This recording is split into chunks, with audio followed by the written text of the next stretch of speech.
A man is teaching martial arts to two street thugs. His plan is to use them to eliminate his enemies and clean house at the same time. But what he doesn't realize is that a wanted poster he glimpses by chance will lead him to personally kill one of his own disciples. The two thugs are named Dabeo and Xiaobao. They are brothers who rely on each other, drifting aimlessly day after day, scraping by in gambling dens through petty tricks and theft. Losing 9 times out of 10 is the norm, and they often lose every last coin. On top of that, they get brutally beaten by casino enforcers, until one day, when they try to rob a white-haired old man, only to be effortlessly subdued in a few moves. The two have an instant awakening. Instead of being bullied, they should learn martial arts themselves. They shamelessly cling to the white-haired old man, begging him to take them as disciples. When crossing a river, Xiaobao willingly serves as a human stepping stone. When it's time to eat, he even acts as a human chair. After days of relentless pestering, the old man finally relents and accepts them. The kung fu he teaches is called flowery fists and fancy legs. Dabeo trains by rolling iron balls with his arms to build strength. Xiaobao practices leg stretches to improve flexibility. Finding the training dull, Dabeo voices his complaints. The master merely sneers. He clamps the iron ball under one arm and tells Dabeo to try and snatch it. The iron ball rolls nimbly within the crook of his arm. Dabeo can't even touch it and is struck instead by the man's elbow.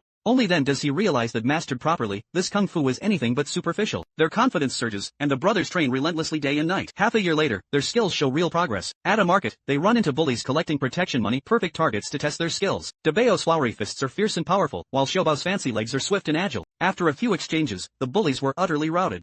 Fresh from their first taste of victory, the two became carried away. Passing constables stopped to ask them about the bandit Zhao Wudao.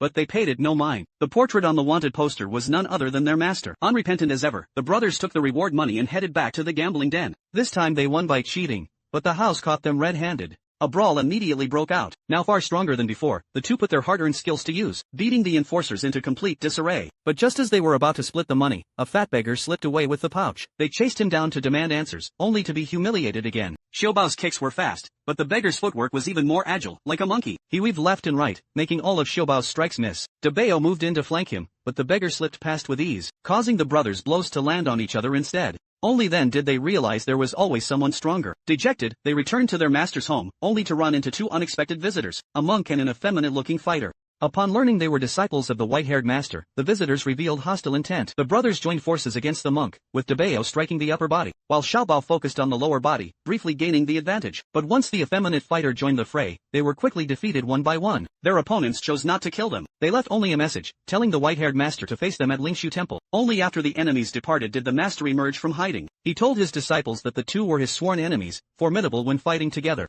He laid out a plan. The brothers would hold off the monk, while he finished the other one swiftly. The next day, in the small grove, the brothers tangled with the monk according to plan. They fought laughing and joking, never striking to kill.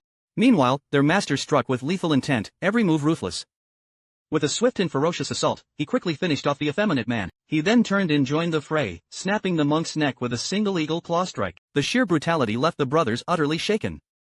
The master was in high spirits. He told them to go to the tavern first and order dishes to celebrate. At the tavern, the illiterate brothers once again saw a wanted poster. They mistook it for a notice praising their master, so they eagerly told the constable their master's address. The chai dishes were going cold, yet the master still hadn't shown up. Xiaobao went home to look for him, only to stumble upon the master fighting a constable. Only then did he clearly hear that his respected master was none other than the infamous bandit who committed every evil, Zhao Wudao. In the blink of an eye, the master killed the constable.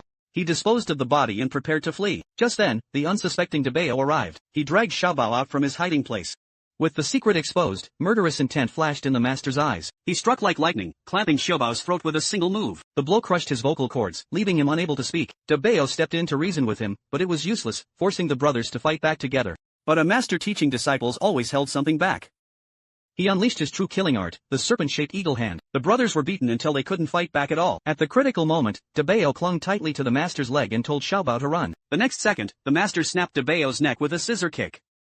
Devastated beyond words, Xiaobao fled for his life. He fled into a rundown shack and ran into the fat beggar once again. He recalled the beggar's extraordinary martial skills. The spark of revenge was reignited in his heart. He decided to take the beggar as his master. Xiaobao set a trap with a gambling game, having the beggar grip a piece of black charcoal. If the beggar couldn't resist opening his hand, Xiaobao would win. Egged on by the crowd, the curious beggar finally opened his hand. Only then did he realize he had fallen into the trap. Thus, Xiaobao took on a new master. His training for revenge officially began. This was true foundational training. The beggar had Xiaobao strap bamboo spikes to his legs and do somersaults. One misstep, and his legs would be torn and bleeding.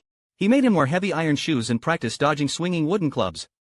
He had him leap between rapidly snapping ropes to hone his footwork and reflexes. Half a year later, Xiaobao's foundation was completely transformed. The beggar formally taught him his secret art, the form-imitating fist. At its core was monkey fist, modeled on 12 animal forms. Another half year passed, and Xiaobao's martial arts reached mastery. While buying wine on the street, he ran straight into his nemesis, the white-haired master. When enemies meet, hatred flares instantly. Burning with rage, Xiaobao launched a reckless assault, ignoring all form and discipline. But his attacks were effortlessly deflected, and he was knocked to the ground within a few moves. Only then did he realize, when the mind is in chaos, so are the moves. He fled back to his master in disgrace, but the white-haired master was already in pursuit. Only then did Xiaobao learn the truth. His beggar master was in fact a famed detective who had hunted Zhao Wudao for years. The final confrontation began. The white-haired master's serpent-shaped grasp was vicious and deadly. Though the detective's form-imitating fist was exquisite, it couldn't secure victory right away. The detective shouted for Xiaobao to use monkey fist. By nature, the monkey counters the snake. Master and disciple moved like living monkeys, leaping and darting about, throwing the white-haired master completely off balance. But the veteran was far more seasoned, and the white-haired master quickly regained control. Seeing through their weaknesses, he managed to fight two opponents alone. He turned the tables and kicked the detective straight out the window. At that moment, the detective spotted thorny vines outside the window and hatched a plan. He joined forces with Xiaobao, turning the vines into a long whip. This was exactly one of Xiaobao's past training drills. The whip lashed through the air, catching the white-haired master off guard and draining his strength. Xiaobao seized the opening. With one crushing blow, he struck him down for good. A scourge of the martial world was finally eliminated.